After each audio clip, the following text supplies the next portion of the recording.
ാണ് നമ്മൾ ഇടുക്കി ജില്ലകളിൽ വന്നു കഴിഞ്ഞാൽ കാണുന്നത്. അത് അട്ടയാണ് കേട്ടോ. അട്ട ഈ അട്ട ഇത് അത്യാവശ്യം ഇതേ നമ്മുടെ കൂട്ടുകാരൻ്റെ കാല് പുള്ളിക്ക് ചെറിയ വെരിക്കോസിൻ്റെ ഒക്കെ ഇതുണ്ട്. അപ്പോൾ നമ്മളതിനെ ഒരെണ്ണത്തിനെടുത്ത് കടിക്കാൻ വേണ്ടി വെച്ചിരിക്കും കേട്ടോ. അറിഞ്ഞുകൊണ്ട് നമ്മൾ എടുത്ത് വെച്ചിരിക്കുന്നതാണ്. കാരണം ഇത് നമ്മുടെ ശരീരത്തുള്ള നല്ല ബ്ലഡുകളൊന്നും വലിച്ചെടുക്കില്ല, അശുദ്ധ ബ്ലഡുകൾ മാത്രമേ വലിച്ചെടുക്കുള്ളൂ. അപ്പോൾ രണ്ട് അട്ടനെ നമ്മളിങ്ങനെ പിടിച്ചു വെച്ചിട്ടുണ്ട്. ഒരട്ട ഇങ്ങനെ ഏത് ഞരമ്പ് കടിക്കണം എന്നുള്ളത് ഇങ്ങനെ തപ്പി നടക്കും കേട്ടോ.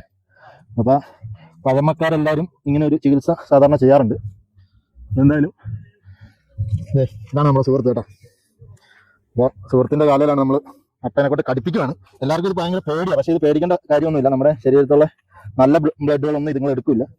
ഇത് ഇപ്പോൾ നല്ല കടിച്ച് സെറ്റായിട്ടിരിക്കുക. ഒരു 5 മിനിറ്റ് നമ്മൾ കാണിച്ചു കേട്ടോ. ഇത് വലുതായി വരും. ഇത്രയും ചെറുതായിട്ടുള്ള ഒരു അട്ട ഒരു കുറച്ച് നേരം കഴിയുമ്പോഴത്തേക്കും വലുതായി. ദൈവനും കടിച്ചു കേട്ടോ. രണ്ടാമത്തേനും കടിച്ചിട്ടുണ്ട്. ഇത് അടുത്ത ചെറുപ്പക്കൂടെ അപ്പം കയറി ഇങ്ങനെ വരുന്നുണ്ട്. വേണ്ട ചെറുപ്പക്കൂടെ അപ്പം കയറി വരുന്നുണ്ട്. എല്ലാത്തിനും വെച്ച് നമ്മളൊന്ന് കടിപ്പിക്കുക. ഒരു കുറച്ച് നേരം കഴിയുമ്പോൾ കാണിച്ചു എന്താ എന്തുമാത്രം വലുതാവും എന്നുള്ളത് നമ്മൾ കാണിച്ചു തരാം കേട്ടോ. അപ്പോൾ ഇങ്ങനെ ഒരു കട്ട വെയിറ്റിംഗ് ആണ്. കുറേ ബ്ലഡ് എടുക്കട്ടെ എന്നാണ് പറയുന്നത്. എന്താ നാളെ ഹാപ്പിയാണ് കേട്ടോ. കാരണം ഇത് കടിച്ച് ആ ബ്ലഡ് കുറച്ചൊക്കെ പോയി കഴിയുമ്പോഴത്തേക്കും കാലിനൊക്കെ നല്ല സുഖം ഉണ്ടാവും. നടക്കുമ്പോഴൊക്കെ ആ വേദനയും കാര്യങ്ങളൊക്കെ നല്ല രീതിയിൽ കുറയും. എന്തായാലും നമുക്ക് ഇത്തിരി നേരം വെയിറ്റ് ചെയ്യാം. കുറച്ച് നേരം കഴിഞ്ഞിരുന്ന് ഇങ്ങനെ കടിച്ച് ഏകദേശം ഇപ്പം വലുതായിക്കൊണ്ടിരിക്കുന്നുണ്ട് കേട്ടോ. അത്യാവശ്യം വലുതാകുന്നുണ്ട്. ഇത് അപ്പുറത്തെ സൈഡിലേക്ക് കാണിച്ചു തരാം.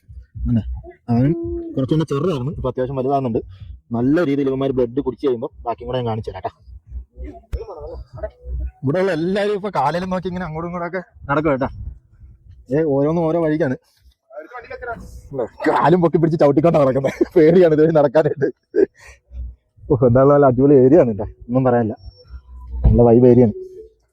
തണുപ്പുണ്ടെങ്കിലും ഉണ്ടല്ലോ, ഈ തണുപ്പ് നമുക്ക് ആസ്വദിക്കാൻ പറ്റുന്ന ഒരു തണുപ്പ് കേട്ടോ. ഓവറായിട്ട് അങ്ങനെ കുത്തിക്കൊള്ളുന്ന രീതിയിലുള്ള തണുപ്പൊന്നുമില്ല. നല്ല ആസ്വദിക്കാൻ പറ്റും. രാവിലെ കുളിച്ച് ഫ്രഷായി ഇങ്ങനെ ഇറങ്ങി നിന്ന് കഴിയുമ്പോഴത്തേക്കും നല്ലൊരു ആരോഗ്യം തന്നെ, നല്ലൊരു എനർജിയാണ്.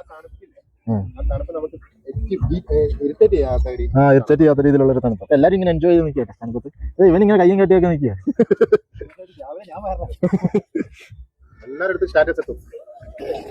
നമ്മളങ്ങനെ നിന്നപ്പോഴത്തേക്ക് ഹൈറേഞ്ചിന്റെ രാജാവാണ് കേട്ടോ. ഹൈറേഞ്ച് ഭരിക്കുന്ന ആളാണ്. ഹൈറേഞ്ച് കിങ് മേക്കർ പുലിക്കുട്ടി. ഏത് കയറ്റവും ഏത് റോഡും കയറി പോകും കേട്ടോ.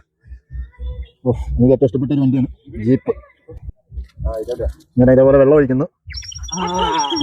നല്ല സൗണ്ട് കേൾക്കുന്നുണ്ട് കേട്ടോ. നല്ല സൗണ്ട് ഉണ്ട് കേട്ടോ. കിളി കരയുന്ന അതേ സൗണ്ട് കേട്ടോ. നമ്മുടെ രാവിലത്തെ ഓരോരുത്തരും ഓരോ പരിപാടികളൊക്കെ കേട്ടോ. എല്ലാ പരിപാടികളും കൂടി നിന്നിട്ടുള്ള പരിപാടികളാണ്. കുറച്ച് വെള്ളം മുഖത്തൊക്കെ മൂക്കിലൊക്കെ വീഴുന്നുണ്ട്. അപ്പൊ അട്ട ബ്ലഡ് കുടിച്ച് വലുതായിക്കൊണ്ടിരിക്കും കേട്ടോ. ഇത്രയും വലുതായി. നമ്മൾ ആദ്യം കണ്ടപ്പോൾ എന്തോരം ചെറുതായിരുന്നു. ഇത് ഇത്രയും നല്ല ഇതിന്റെ ഡബിൾ ഇരട്ടി ആവും കേട്ടോ. അതെന്തായാലും ഇതിനെ കുറിച്ച് അറിയത്തില്ലാത്തവരും അറിയുന്നവരും എല്ലാം ഒന്ന് കമന്റ് ചെയ്തേ കേട്ടോ.